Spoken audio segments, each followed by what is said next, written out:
Hello everyone, today I will show you how to deactivate Instagram, and here's how it is done. Before we begin, remember that deactivating your Instagram account is a temporary action. You can reactivate your account anytime just by logging back in. The first thing you need to do is to open Instagram app on your phone. So let us get started by tapping on the Instagram icon. Once the app is open, head over to your profile by tapping on the bottom right icon. Next, tap on the three horizontal lines at the top right corner of your screen to open the menu. Now, select Settings and Privacy from the menu. In the Settings page, scroll down until you see Account Center.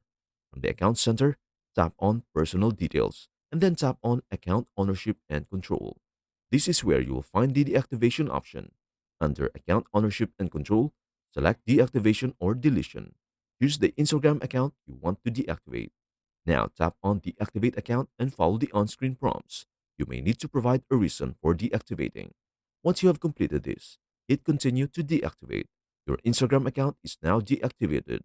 Remember, you can always log back in whenever you are ready to reactivate your account. That is everything you need to know about how to deactivate Instagram account. Before we end, may I humbly ask you a favor? Please do like, share, and subscribe to our channel. This means the world to us. Thank you so much for watching. We hope to see you in our next video.